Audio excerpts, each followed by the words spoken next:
Well, hello again, dear hearts, and welcome back to the Lola Gets channel where we talk about faith, love, and GLP-1s. And today is Transformation Thursday, and we are going to talk about something a little different today. I actually want to talk about and focus on navigating insurance. So that's going to be the topic of the episode today. But before we get into all of that, for those of you who don't know me, my name is Nicole, and I'm very excited that you are here with me today. So before I jump into my weekly update and talking about insurance, I want to first thank you all who have joined me for another episode and who have subscribed to this channel. If you're new here, please remember to follow, like, and subscribe and share. The channel was created for us to be able to share stories about experiences about life. So I'm glad you stopped by to tune in. And as always, I'm forever humbled and grateful.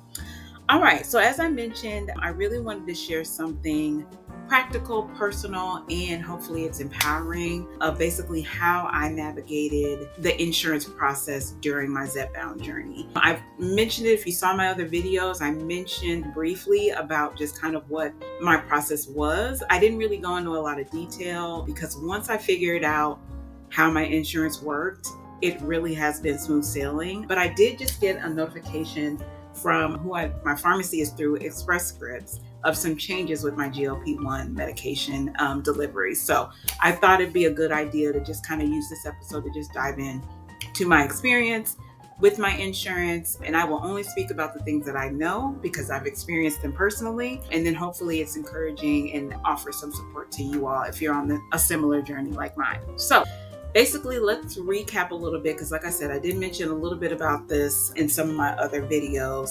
But when I first started Zepbound in January of 2024, and my doctor had submitted a prior authorization for Zepbound for the 2.5 milligram dose. So the 2.5 milligram dose is a loading dose or transitional dose, whichever way you want to call it. It's basically getting your body used to the medication. And at the time, what she submitted initially was that I had tried lots of other weight loss programs or avenues and nothing had been successful, or it was successful and then I just gained all the weight back. So as I mentioned before, I tried Weight Watchers, I tried Fenterman at one point, just keto. I've done a little bit of everything. So at the time I was considered morbidly obese. As like I said, I was in the other videos, I was 287.7 and I'm only about 5'4". So considered clinically morbidly obese at that time. And I share that openly. It's not,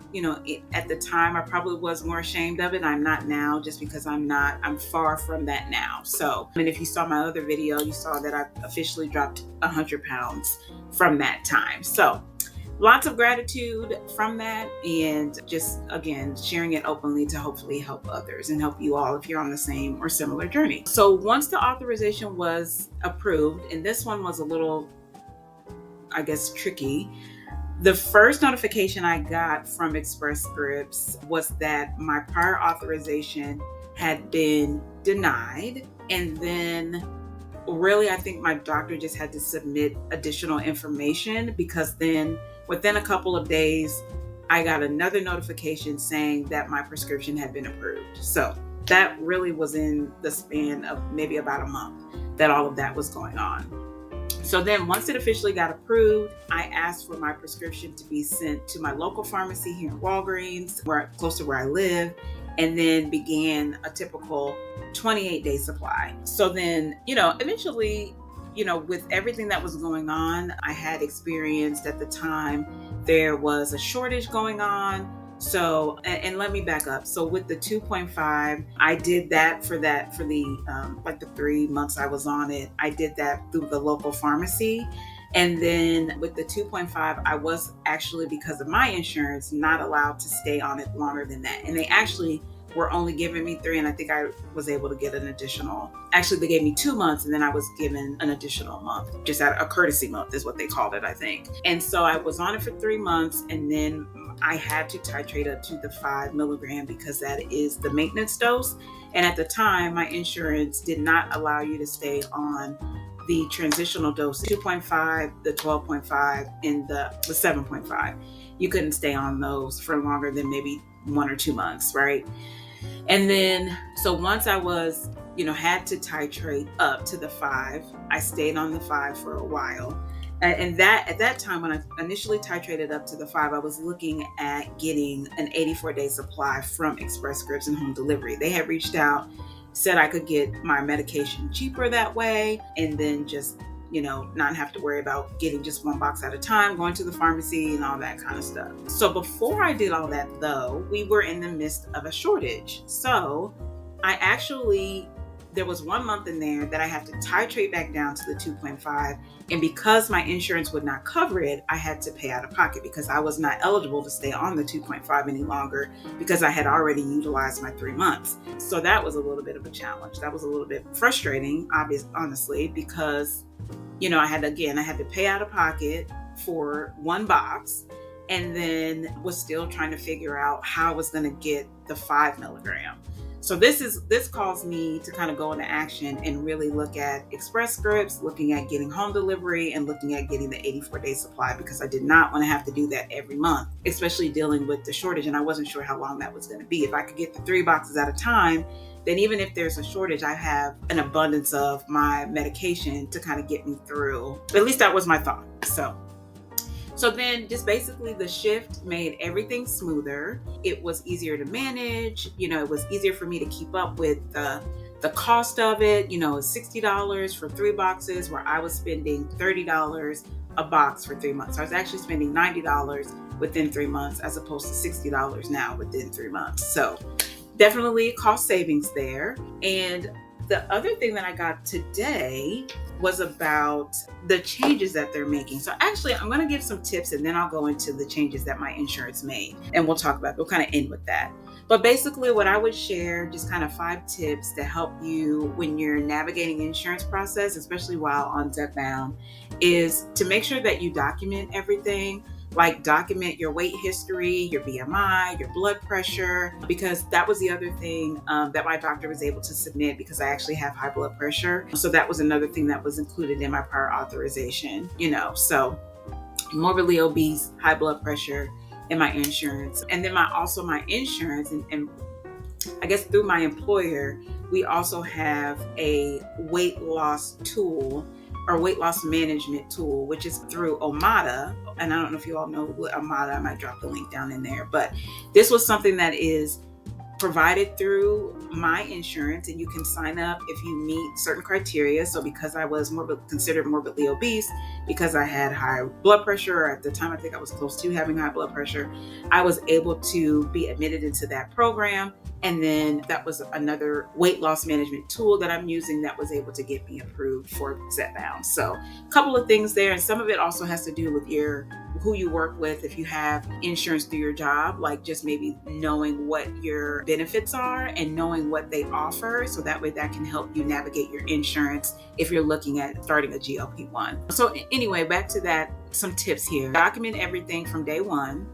Again, sharing your weight history, saving your weight history, your BMI, any weight-related diagnoses, if you have diabetes, if you have high blood pressure, any of those things. That is what you'll need to make sure you share with your doctor, and we'll get to that part, when you're thinking about a GLP-1 and when you're thinking about getting a prior authorization. So the part 2 of this is get a doctor who understands the process, that understands how to submit prior authorizations, the detail of information that needs to go into it, and just make sure that they're familiar with those steps. Ask questions if you're not sure. Make sure that you're clear about where you are, that you have a history. Like if you have a history of trying different things and they haven't worked out, make sure you let your doctor know that. That's exactly what I did. I shared all of my history with my doctor, just kind of remembering all of the things that I had done up to this point and why it was definitely difficult for me to lose weight after I had 3 children. And we kind of went through that. I told about different things that I've tried, eating different things. I've tried walking. I've tried all those different things that we normally do, and just had been unsuccessful with keeping the weight off after I initially lost weight. So just make sure that you're open and you're honest and you're sharing all of that information with your specific doctor, so that way you can work out your weight plan going forward. Also, if it makes sense for you, I would recommend asking for an extended supply. Some folks, this may where it goes to a more individualized decision. But for me, I definitely enjoyed getting the 84-day supply as opposed to getting my boxes one at a time. When I had to titrate up to the 7.5, I still had boxes of my 5 milligram, and she still put in the 7.5 for me. So I had to wait until I was able to refill my prescription, and then she, put in a script for the 7.5 dose. So really was no big thing for me, but that one is maybe just a little bit more personalized journey if that's something that you would consider. I considered it, and it just made things a lot more smoother. It reduced the amount of times I had to go to the pharmacy, and it was a cost savings for me, right? So, and I was on the 5 milligram for a long time. So I was figuring, well, I'm still consistently losing weight. I really didn't even titrate up until just now. So I was like, I'll just keep doing the 84-day supply. There was no need for me to go back to the 1 box supply and go into the local pharmacy.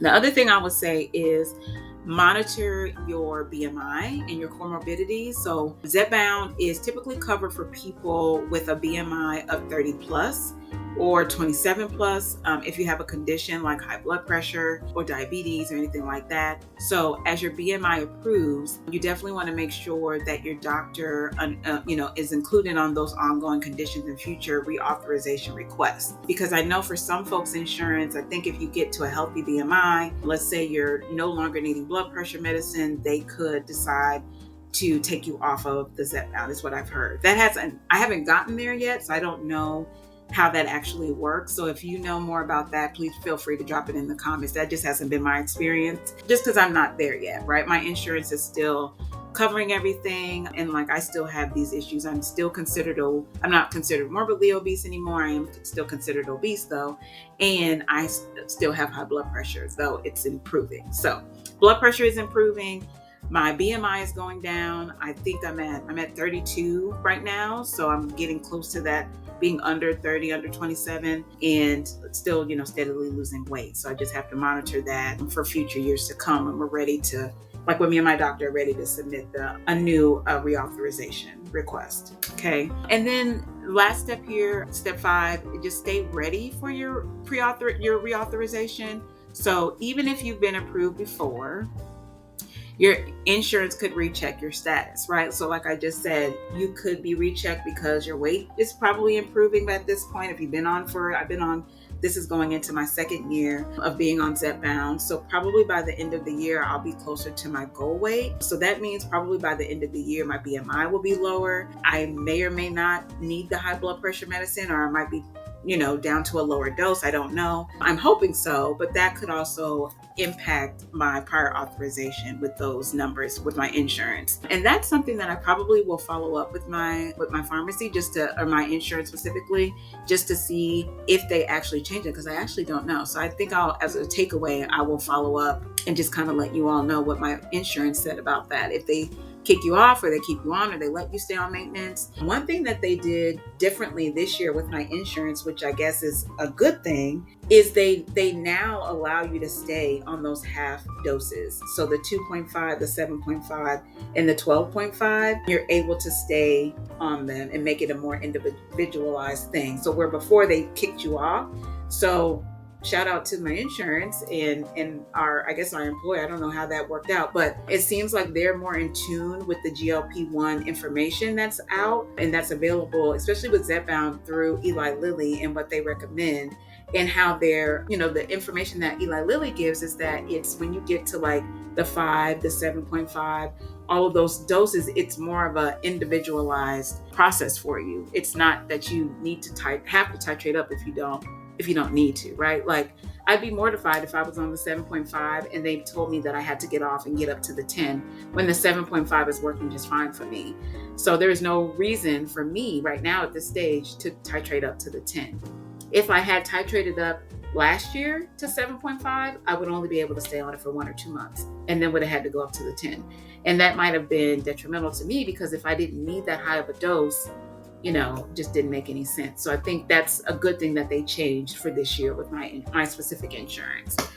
Yeah, so I hope this is helpful. The one other thing that I was going to say that I got today is that they're changing who fills my GLP-1 medications. And you'll also see too that while I was, kind of going through all of that, you'll saw that I had that information just kind of in a document, just in case, that you could use as a guide or print out if you needed to. I don't know why the state of Texas is on this little printout, but that's not where I live. So so you feel free, I'll drop that in the description, and you can feel free to use that just as a tool if you need it.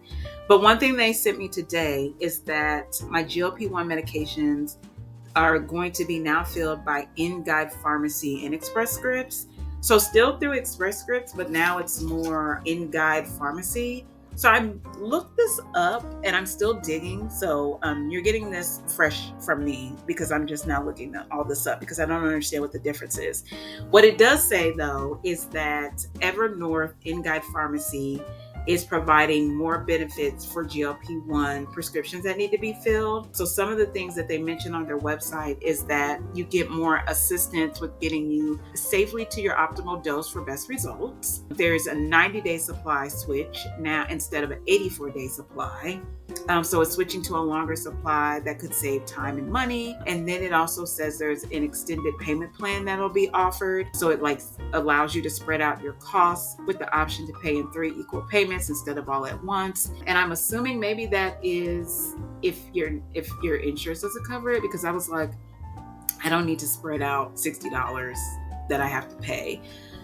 So I don't know about that one. That maybe it's more beneficial to someone else if you have to pay a higher amount for your medication. And then it says it's also going to give automatic reminders now. So notifications reminding you when to place your order, because they don't do automatic refill for the GLP-1s for Zepbound on here. And then it'll say you can place an order when you're 7 days and 2 days away from needing a refill, they can send you automatic reminders. So there's also another thing they mentioned here, that manufacturer savings card programs, also known as coupons. So they're now accepting select manufacturer savings cards. So I guess they didn't do that before. I've not had to use one. The only time I used a savings card was when I went to my local pharmacy at Walgreens, and that's when I had to pay for the 2.5 dose out of pocket. And I used the savings card, and it did help tremendously. So there's, I guess, additional benefits being offered.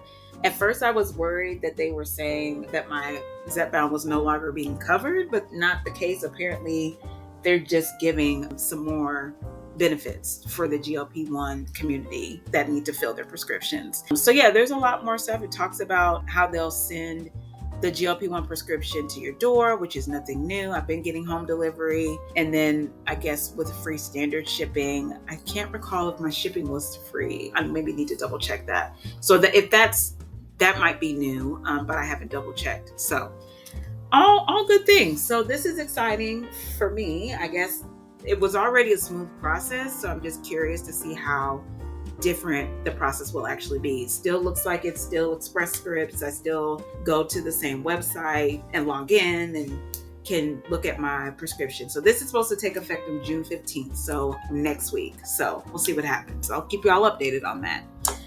All right. So again, hopefully this was helpful and encouraging. Again, I just really wanted to speak to my specific journey with navigating insurance. If there's anything that you all, feel like that you've experienced that might be helpful or encouraging to this group, just please feel free to drop it in the comments. I know everybody's insurance process is different, especially if you have to pay out of pocket, if your insurance isn't, if Zepbound or GLP-1s aren't covered through your employer. All of those types of things can be frustrating. So if there's other things that you would like to share to encourage others in this community, please feel free to do that.